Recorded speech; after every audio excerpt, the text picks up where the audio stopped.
Coat गांव में और आपको जिस प्रकार जन समर्थन मिल रहा है, क्या कहना चाहेंगे?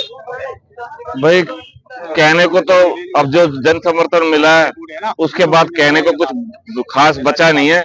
एक तरफा माहौल आज हतीन क्षेत्र में जैसे देखने को मिला है, और इंशाअल्लाह जब तक वोट का वक्त आएगा तब तक पूरे जिले की 9 विधानसभा में ऐसा ही माहौल देखने को मिलेगा। हम जीत की ओर बहुत तेजी से जा रहे हैं, और जो जन समर्थन आज आज जैसे एक दिन पे दिन बढ़ता जा रहा है, 25 तारीख तक पूरे 9 के 9 हलकों को हम ऐसे ही बढ़िया तरीके से पार करेंगे। कोट गांव की जनता से क्या अपील करना चाहेंगे? अपील यही है, इनके परिवार का ही हूं मैं भी, हम एक दूसरे से तो अलग है नहीं। जाट और मेव का तो सदियों से, जब हसन खान मेवाती 1526 में राणा संग्राम सिंह जब ये बाहर के आक्रमणकारी से लड़े थे, तब उस जमाने से भी 600-700 साल हो गए, तब भी मेव और जाटन की दोस्ती थी भाई, और आज भी घर परिवार ही है। तो हम तो अपने परिवार में आए हैं, और पूरा जन समर्थन उम्मीद है मुझे कोट गांव से कि पूरी सरदारी एक तरफा इकट्ठी होकर गांव बस्ती चश्मे के बटन को 25 तारीख को दबाने का काम करेगी। अभी जैसे कही, मैंने ये विश्वास मुझे इसलिए क्योंकि मैं अपने नेता को जानता हूँ। चौधरी अभय सिंह वो आदमी जो कहता है वो करके दिखा देता है। बिजली, पानी, सड़क और लाइट, ये 4 बुनियादी जरूरतें हैं जो मेवात को आज तक नहीं मिली आजादी के 75 साल में भी। हम उन्हें 100% लाने का काम करेंगे अगले 5 सालों में जीतने के बाद। अगर मैं नहीं भी जीता 1%, अभय सिंह की सरकार बनी तो भी ये काम होकर रहेगा। साहब, यहाँ पे जैसे पानी की और रोड की ज्यादातर समस्याएं बनी हुई हैं, जो यहाँ पे नहीं है, जलेब खां जी विधायक रहे, वो नहीं करवा पाए, तो आप कैसे कह सकते हैं कि आप बनवा? भाई देखो, ये तो इच्छा के ऊपर होती है। एक आदमी तो कह देता भाई हटियो, एक कहेगा भाई हटियो, एक और धक्का मार कहेगा। तो हम तो भाई नहीं होगा तो धक्का, हमारा तो सीधा सा फंडा है, अभय सिंह का भी और मेरा भी।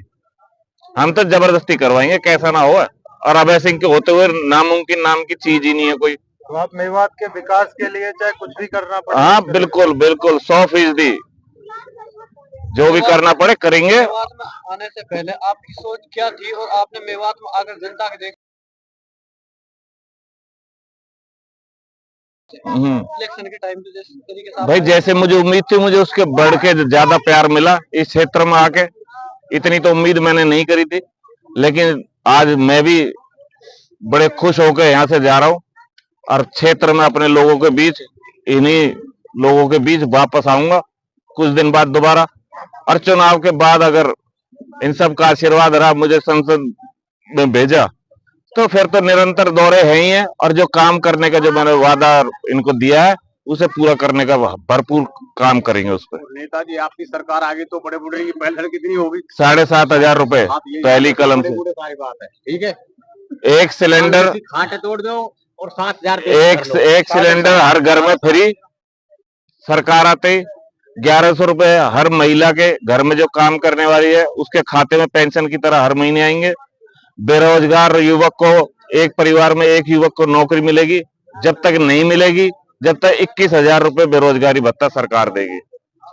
तो ये एक तरह से लोगों को मजबूत करने के लिए, हाँ, ये प्रोग्राम पहले ही अभय सिंह चौटाला जी ने अपने घोषणा पत्र में करा रखे, जिससे कमजोर, गरीब, मजबूर और लाचार जो लोग हैं उनका विकास, उन्हें उठाने में मदद मिलेगी। साहब, महंगाई को देखते हुए आज सिलेंडर जो है 1,000 रुपए की कगार पर पहुंच चुका है, उसके बारे में क्या कहना चाहेंगे? उसके बारे में तो मंत्री ज्यादा अच्छा बता सकते हैं। जब इनकी सरकार आई थी 14 में, तो 400 रुपए का करीब का सिलेंडर होता था, कहते थे हम महंगाई हटा देंगे। आज 1,000 रुपए का हो गया, लेकिन वो तो कई गुना बढ़ गया है। हाँ हाँ, पेट्रोल 42-44 रुपए लीटर था, आज 100 रुपए पे हो गया।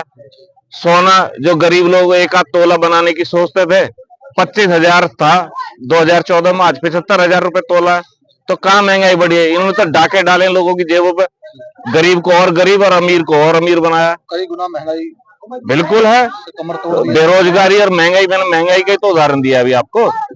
और जो बीजेपी के नेता है सारे अरबपति है 10 सालों में। लोगों में से, आम जनता में से कोई अरबपति करोड़पति तो बनता मैंने देखा नहीं 10 सालों में। ये नेता ही बनते देखे। भाजपा और कांग्रेस सिक्के के, एक ही सिक्के के दो पहलू है। जैसा कि जनता की बात करें तो सच्चाई से कभी अमीर नहीं बना जा सकता। सच्चाई से अमीर नहीं बना जाता। रतन टाटा मिसाल है इस बात की। जो सुविधाएं रतन टाटा अपने कर्मचारियों को देता है, मकान, फ्री की एजुकेशन, उनके बच्चों को अपने, वो तो सबसे बड़ी मिसाल है। फिलहाल तो झूठ का सहारा लिया जा रहा है। देखो, झूठे लोग तो झूठ ही बोलेंगे। 60 साल कांग्रेस झूठ बोलती रही। सबसे ज्यादा अत्याचार अगर इस देश में किसी ने किए तो कांग्रेस पार्टी ने किए। मुसलमानों को डराने का काम 60 साल, हिंदू मुसलमान के झगड़े कराने का जो 60 सालों में इन्हीं की सरकार थी, प्रदेशों में भी और केंद्र में भी। और तभी दंगे हुए सबसे ज्यादा, 80% दंगे कांग्रेस के शासन में हुए। हम सिर्फ मुसलमानों को डरा के रखने के लिए कि एक तरफ मिलेंगे, इसलिए वो मेवात में आते नहीं। बीजेपी के तो इसलिए नहीं आते कि भाई हमें मिलेंगी नहीं।